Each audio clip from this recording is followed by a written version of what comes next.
আমরা শুরু করব অতি সংক্ষিপ্ত উত্তরধর্মী। আমরা এখন রয়েছি প্রশ্নমালা 14 স্পর্শক অভিলম্ব চ্যাপ্টারের মধ্যে।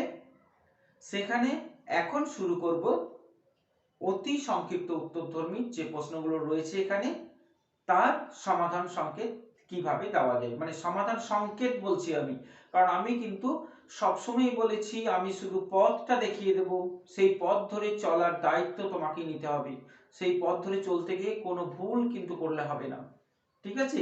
দেখো, একটু আমার কথাগুলো শুনবে, একটু বুঝে নেবে, তাহলেই পুরোটা নিজে করতে পারবে। কিন্তু শুধু দেখে টুকে নেব এই মনোভাব থাকলে কিন্তু কিচ্ছু করতে পারবে না। দেখো, 1 নম্বরে যে অঙ্কটা রয়েছে, এটা একটা স্পর্শকের সমীকরণ বলেছে এই বৃত্তে। তাহলে আমরা বৃত্ত জানি, এই বৃত্তের সমীকরণ হচ্ছে x² + y² = a², যার কেন্দ্রটা হচ্ছে, বৃত্তের কেন্দ্র হচ্ছে 0,0 আর ব্যাসার্ধ হচ্ছে r। তো এখানে আমাদের ব্যাসার্ধ দরকার নেই, কিন্তু বৃত্তের কেন্দ্রটা দরকার পড়ছে। তো এই বৃত্তের একটা স্পর্শক আছে, এই স্পর্শকের সমীকরণ হচ্ছে px + qy = r। তো এর অভিলম্বের সমীকরণটা আমাদের বের করতে বলেছে। তো এইটা আমরা জানি যে বৃত্তের উপরে যে কোনো অভিলম্ব টানলে সব সময়ই সেটা কিন্তু সেন্টার দিয়ে পাস করবে, মানে অভিলম্বের উপরে একটা বিন্দু কিন্তু আমরা পেয়ে যাচ্ছি, তাই না? তাহলে যেহেতু এটা স্পর্শক, তাহলে স্পর্শকের প্রবণতা আমরা সরলরেখা থেকেই পেয়ে যাচ্ছি। স্পর্শকের প্রবণতা আমরা জানি, x এর সহগ মাইনাস x এর সহগ বাই y এর সহগ।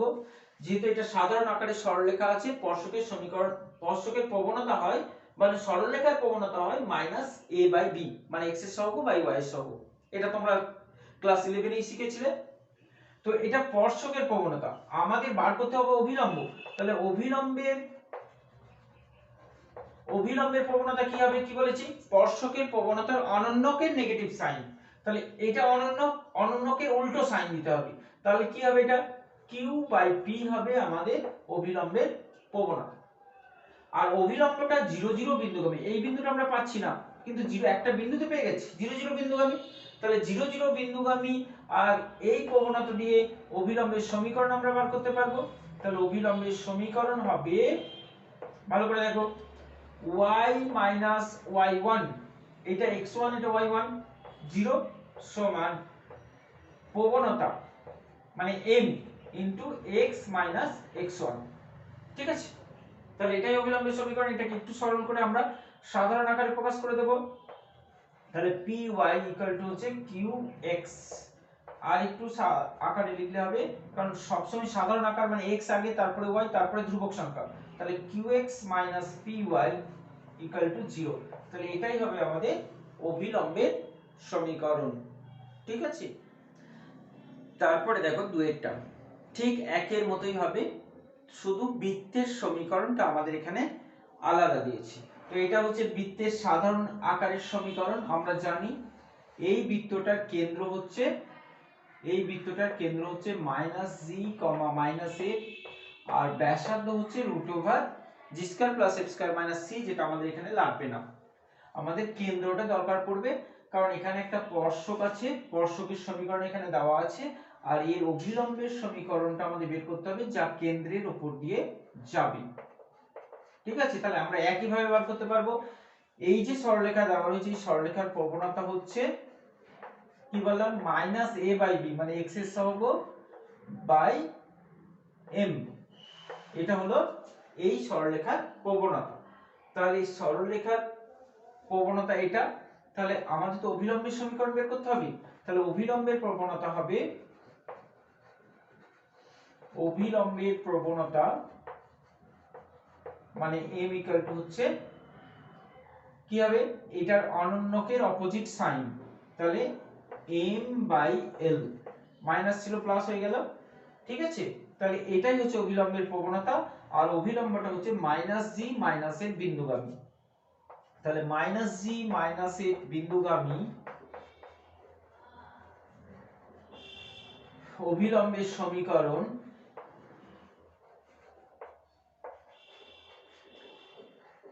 কি হবে, y মাইনাস মাইনাস f মানে y plus f equal to m মানে প্রবণতা সরি এখানটাতে প্রবণতা into x minus x1 x1 বলতে এখানে মাইনাস g আছে তাহলে এটা প্লাস g হয়ে গেল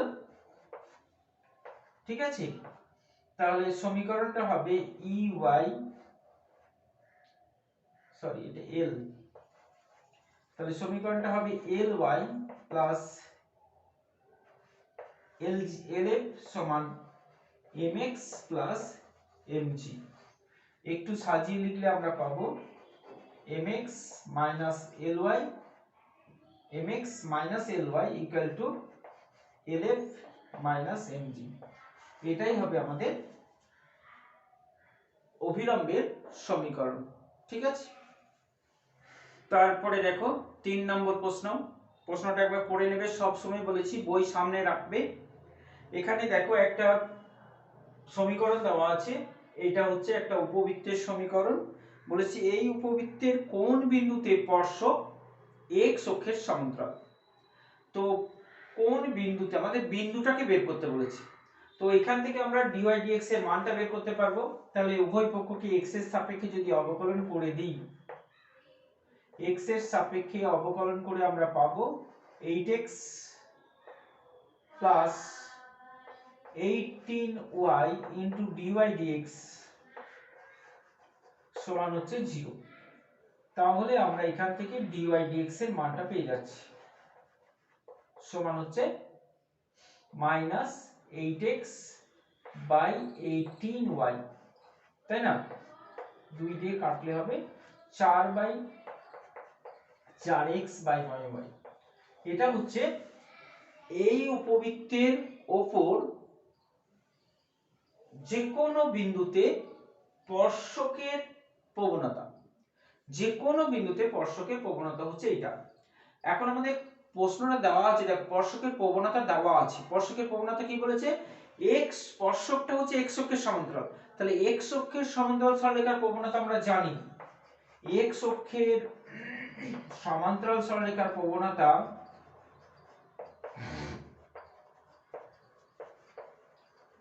তো x অক্ষের সমান্তরাল সরলরেখা এরকম তো এটা x অক্ষের সঙ্গে কত ডিগ্রি কোণ উৎপন্ন করে 0 ডিগ্রি তাহলে কোণ যদি 0 ডিগ্রি হয় কোণকে বলা হয় আনতি তাই ওই কোণের tan কে বলা হয় প্রবণতা মানে tan 0 তাহলে tan 0 কত 0 তাহলে সরলরেখার প্রবণতা হচ্ছে আমাদের 0 তাই না তাহলে x অক্ষের সমান্তরাল যে কোনো সরলরেখার প্রবণতা হচ্ছে 0 তার মানে আমরা লিখতে পারবো -4x 9y ইকুয়াল টু হচ্ছে 0 অতএব x সমান হচ্ছে 0 তাহলে x যদি 0 হয় এই বিন্দুটা তো এই উপবৃত্তের উপরে আছে তাই না তাহলে x 0 হলে আমরা এটাতে 1 নম্বর দেব তাহলে 1 নম্বর সমীকরণ থেকে 1 নং সমীকরণ থেকে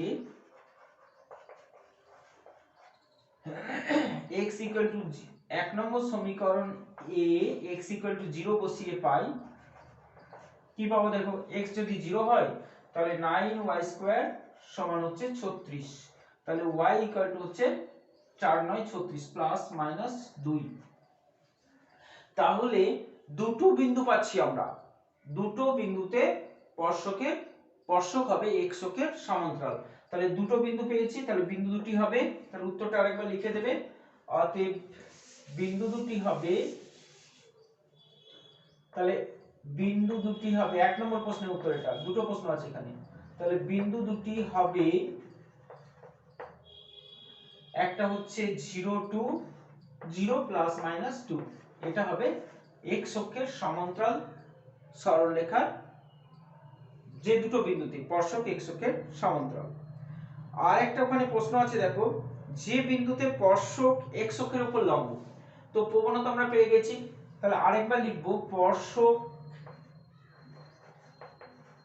x অক্ষের উপর লম্ব x অক্ষের উপর লম্ব হলে তার প্রবণতা মানে স্পর্শকের প্রবণতা কত হবে x অক্ষের উপরে যদি লম্ব থাকে তাহলে স্পর্শকের প্রবণতা হচ্ছে tan 90 তাই না প্রবণতা মানে হচ্ছে tan 90 মানে হচ্ছে অসংজ্ঞাত তাই না তার মানে আমরা লিখতে পারবো -4x বা প্রবণতা তো -4x/9y আমরা তো আগেই পেয়েছি, তাহলে এইটা সমান হবে ইনফিনিটিভ, অসংজ্ঞাত, তাই না? তো এটা যদি অসংজ্ঞাত হয়, এইটা থেকে আমরা কিভাবে মান বার করব? তো অসংজ্ঞাত হলে জানবো নিচের সংখ্যাটা অবশ্যই 0, তার মানে এখানে 9y 0 বা y হচ্ছে 0, তার মানে y 0 হলে অসংজ্ঞাত হচ্ছে। আবার আমরা সেই 1 নম্বর সমীকরণে y এর মানটা বসিয়ে নেব। তাহলে 1 নম্বর সমীকরণে y 0 বসিয়ে দেব। তাহলে y 0 বসিয়ে পাবো 4x² হচ্ছে 36, তার মানে x হচ্ছে +-3। এখানেও আমরা দুটো বিন্দু পাচ্ছি, অতএব বিন্দু দুটি হবে, তাহলে বিন্দু দুটি হবে কি হবে? একটা হবে 3 +-3, 0। তাহলে এটাই আমাদের आंसर, দুটো आंसर পেলাম আমরা, ঠিক আছে। তারপরে দেখো 3 এর 2 নম্বরে দেখো একই রকমেরই প্রশ্ন আছে। 3 এর 2 এ একই রকম প্রশ্ন আছে যে y² 20x, y² 20x বলেছে এর x অক্ষের সমান্তরাল কোনো স্পর্শক থাকতে পারে কিনা। তো আমরা একই ভাবে দেখব, এখান থেকে যদি x এর সাপেক্ষে অবকলন করি তাহলে 2y dy dx সমান হচ্ছে 20, এখান থেকে dy dx বার করব, তাহলে dy dx হচ্ছে 20/2y। এখন যদি x অক্ষের সমান্তরাল, তাহলে এটা ভালো করে লিখে তোমরা পড়বে, আমি একটু তোমাদের বলে দিচ্ছি। লিখবে যে x অক্ষের সমান্তরাল যে কোনো সরলরেখার প্রবণতা হচ্ছে 0, অতএব 20/2y সমান হচ্ছে 0। তাহলে আমরা লিখব 20/2y, বা এর একটু কেটেও নিতে পারি এখানে, তার মানে 10/y, তাহলে 10/y এর মান হচ্ছে 0। এটা কি হতে পারে? তো লিখবে 10/y সমান 0 কখনোই হতে পারে না, কারণ দেখো এটা যদি আমরা কোণাকুণি গুণ করে নিই তাহলে আমরা পাচ্ছি 10 সমান 0, তো 10 সমান 0 এটা কি সম্ভব? সম্ভব নয়, তার মানে কোনো বিন্দুতেই, তাহলে লিখবে 10/y সমান 0 হলে y অসংজ্ঞাত হয়, বা লিখবে 10/y সমান 0 হতে পারে না, অতএব কোনো বিন্দুতেই, মানে এই অধিবৃত্তের কোনো বিন্দুতে স্পর্শক x অক্ষের সমান্তরাল হবে না, ঠিক আছে। দেখো 3 এর 3 নম্বরটাও একই রকমের প্রশ্ন আছে, একটা বৃত্তের কোন বিন্দুতে অভিলম্ব x অক্ষের সমান্তরাল হবে। তো একই ভাবে আমরা বৃত্তের সমীকরণ থেকে dy dx বার করব। dy dx যেটা বেরোবে, বলেছে অভিলম্ব x অক্ষের সমান্তরাল, তাহলে অভিলম্বের প্রবণতা কিন্তু -dx dy। তাহলে 3 নম্বরটাতে আমরা যেটা করব সেটা হচ্ছে -dx dy। 3 নম্বরে এসে আমরা -dx dy টা বের করব, দিয়ে -dx dy টার মান আমরা x অক্ষের সমান্তরাল বলেছে, তাহলে এটা সমান 0 করে আমরা যে মানটা পাবো, যে বিন্দুটা পাবো সেটা বের করে নেব, ঠিক আছে, পারবো নিশ্চয়ই। তারপরে দেখো 4 এ একই রকমের প্রশ্ন, আমি কিন্তু অনেকগুলো একই রকমের প্রশ্নই পরপর করে যাচ্ছি, 4 এরটাও আমি করছি, তোমরা ইতিমধ্যে অঙ্কগুলো একটু বুঝে নিয়েছো নিশ্চয়ই। তবে আমরা একই করব, তোমরা মনে মনে ভেবে নাও একটু কি করব। তো এখানে বলেছে দেখো, পড়ে নাও অঙ্কটা, y x² অধিবৃত্তের কোন বিন্দুতে স্পর্শক এই সরলরেখার সমান্তরাল। তাহলে আমাদের x অক্ষের সমান্তরাল দিল যখন, তখন আমরা কি করলাম, x অক্ষের প্রবণতাটা বের করে নিয়েছিলাম। তো এই সরলরেখার সমান্তরাল যখন বলেছি তখন এই সরলরেখার প্রবণতাটা আমরা বের করে নেব, কারণ আমরা জানি দুটো সরলরেখার সমান্তরাল হলে তাদের প্রবণতাও সমান হয়। তাহলে আমরা প্রথমে y² 4x, y 4x - 5 সরলরেখার প্রবণতা হবে, সরলরেখার প্রবণতা কত হবে? 4 হবে। এটাকে আমরা সরাসরি এখান থেকে পেতে পারি, কারণ এটা হচ্ছে y mx + c আকারের সরলরেখা, m মানে হচ্ছে প্রবণতা, তো এই আকার থেকে আমরা সরাসরি প্রবণতা লিখতে পারি। অথবা তোমরা জানো এটাকে এইভাবে যদি আমরা সাধারণ আকারে প্রকাশ করি, সাধারণ আকারে প্রকাশ করা মানে প্রথমে x, তারপরে y, তারপরে 5 সমান হচ্ছে 0, এটা সাধারণ আকার। সাধারণ আকার থেকে প্রবণতা হয় কত? -a/b, তাহলে -4/-1, তাহলে প্রবণতাটা 4 পাবো আমরা, এখান থেকেও বের করতে পারবো। যাই হোক, আমাদের প্রদত্ত সরলরেখার প্রবণতা হচ্ছে 4। এখন বলেছে এই বক্রের উপর, মানে এটা তো অধিবৃত্ত, এই বক্রের কোন বিন্দুতে স্পর্শক এর সমান্তরাল হবে। তাহলে এটা একটা অধিবৃত্ত, x² 4 x square equal to y, এই অধিবৃত্তটা সাধারণত এইরকম হবে।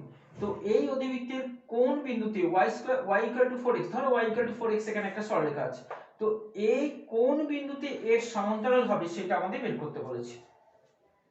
তো দুটো সরলরেখা যেহেতু এর প্রবণতাটা হচ্ছে 4, তাহলে এরও প্রবণতা আমাদের 4 হবে, কারণ দুটো সমান্তরাল সরলরেখা।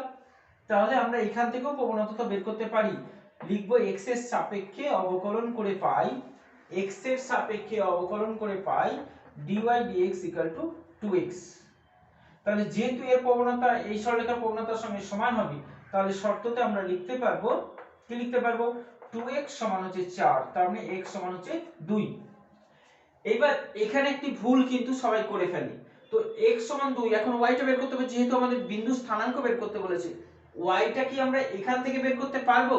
কখনোই না, কারণ আমরা এখানে dy dx বের করছি যেটা, সেটা এই বিন্দুর প্রবণতা বের করছি, তাই না?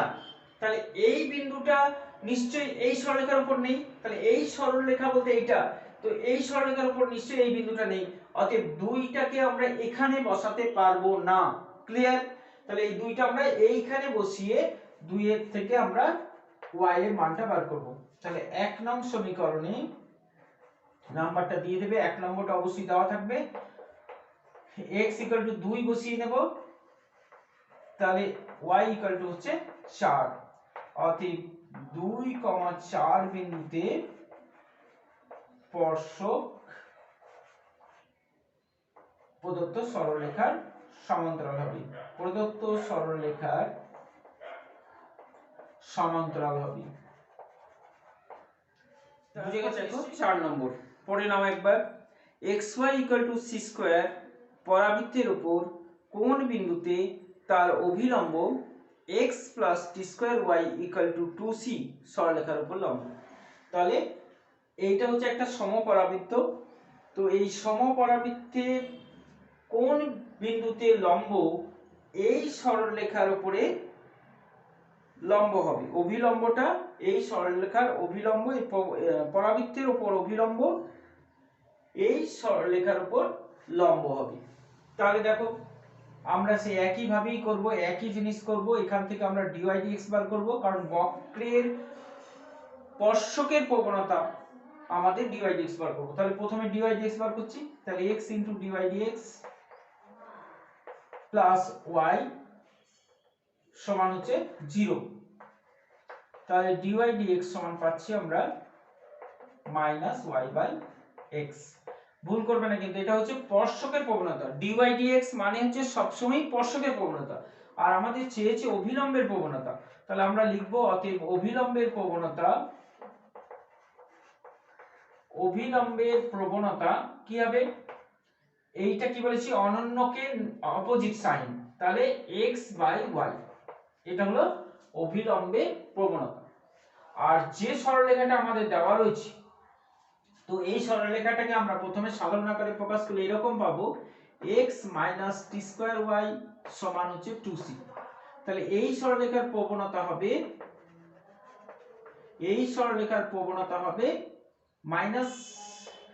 -a/b, তার মানে 1 - t²। এটা হলো এই সরলরেখার প্রবণতা।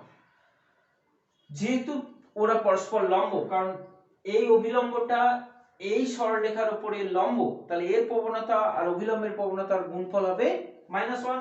তাহলে শর্তটা হচ্ছে x/y * 1/t² হচ্ছে -1, বা x হচ্ছে -y/t²। এটা আমাদের একটা সমীকরণ পেলাম, এটা ধরো 2 নম্বর। ঠিক আছে, এইবার এটা 1 নম্বর। তো যেহেতু বিন্দুটা আমাদের পরাবৃত্তের উপরে অবস্থিত, তাহলে 1 নম্বরে আমরা x এর জায়গায় এটা বসিয়ে দিচ্ছি। তাহলে 1 নং থেকে পাই, x এর জায়গায় এটা বসিয়ে দিচ্ছি, তাহলে -y/t² y সমান হচ্ছে c², বা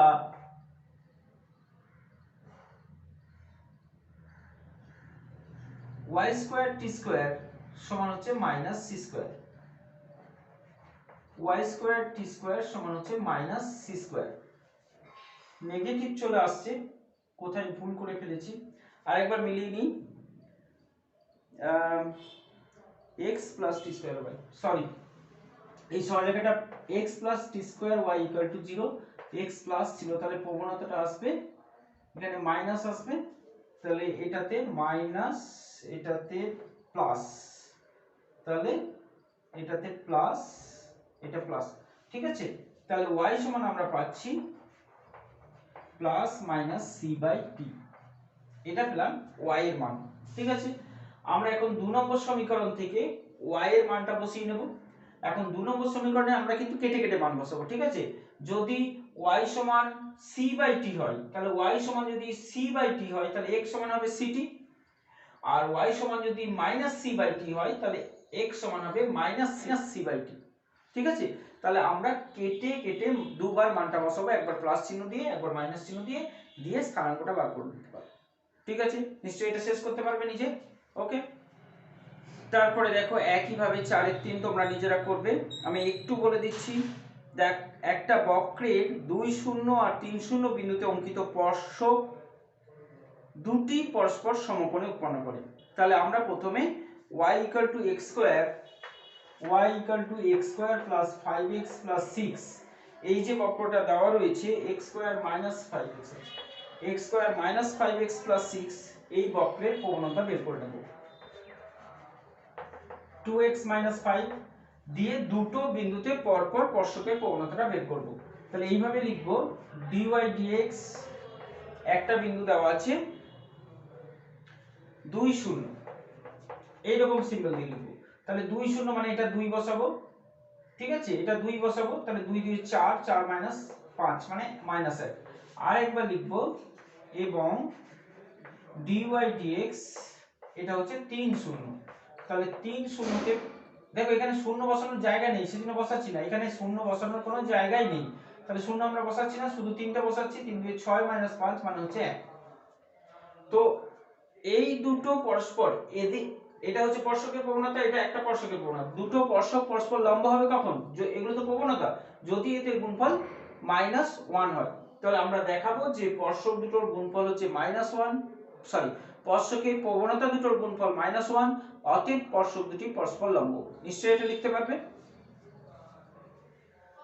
তারপরে দেখো 5 থেকে 15 একই অঙ্ক আছে, আমি একটি কি দুটি অঙ্ক করে দেব, তারপর তোমরা সব করে নেবে।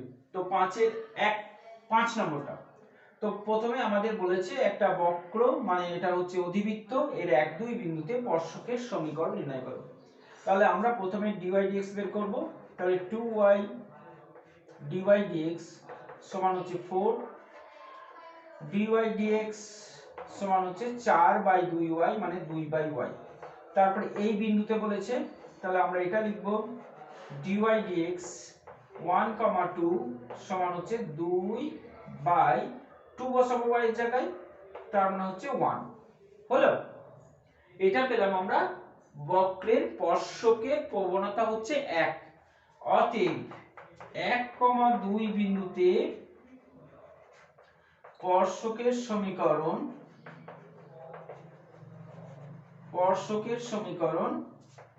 y - 1 m into x minus এটা y minus y1 বলতে 2 আছে, x minus 1 বা x minus 1 y minus 2 বা x minus y plus 1 0। তাহলে এটাই হবে আমাদের স্পর্শকের সমীকরণ, ঠিক আছে। 5 হলো 6 7 8 সব একই অঙ্ক আছে, 9টাও একই অঙ্ক, শুধু 9টাতে এখানে ভ্যারিয়েবলটা আমাদের চেঞ্জ করে দিয়েছে, এখানে x, y বিন্দুতে বলেছে, তার মানে বুঝে নিতে হবে x, y টা কিন্তু এখানে স্থির বিন্দু, তার মানে আমাদের ভ্যারিয়েবলটাকেই চেঞ্জ করে নিতে হবে। তাহলে প্রথমে আমরা dy dx টা বের করে নিচ্ছি। তাহলে এটা পাচ্ছি আমরা 1/a² ধ্রুবক into 2x minus 1/b² into y² এর অবকলন হচ্ছে 2y dy dx সমান হচ্ছে 0। তাহলে এখান থেকে আমরা পাচ্ছি dy dx সমান হচ্ছে 2x/a² 2y/b²। তার মানে হচ্ছে 2টা কেটে যাচ্ছে, b square x by a square y. এটা হলো আমাদের এক্স ওয়াই বিন্দুতেই স্পর্শকের প্রবণতা। মানে বলতে পারি আমরা dy dx x, y, কারণ সব এক্স ওয়াই দিয়ে আছে, তাহলে x, y বিন্দুতে স্পর্শকের প্রবণতা হচ্ছে এটাই। কারণ x এর জায়গায় x, y এর জায়গায় y যদি বসিয়ে দেওয়া হয় তাহলে এটাই থাকবে, তাহলে এটাই হবে x y বিন্দুতে স্পর্শকের প্রবণতা। তাহলে স্পর্শকের সমীকরণ হবে কি হবে, যেহেতু এখানে xy ভ্যারিয়েবল xy কে ধ্রুবক করে দিয়েছি, তাহলে আমরা ভ্যারিয়েবলটাকে পাল্টিয়ে নিতে হবে। সেজন্য আমরা এটাকে হয় ড্যাশ দিয়ে লিখতে হয়, না হয় ক্যাপিটাল দিয়ে লিখতে হয়। তাহলে এখানে ভ্যারিয়েবলকে আমরা capital y - y1 = b square x by a square y into x minus x, এটাকে একটু সরল করে লিখবো আমরা। তাহলে এটাকে একটু সরল করে দিলেই যেটা সমীকরণ হবে সেটাই হবে স্পর্শকের সমীকরণ। ঠিক আছে, তারপরে দেখো পরের গুলো প্রায় একই রকমই আছে। তো 15 পর্যন্ত অন্তত একই রকম ভাবে আমরা করতে পারবো। তাহলে আজকে এই পর্যন্তই রইলো, আমরা পরের দিন 16 থেকে শুরু করব। ঠিক আছে।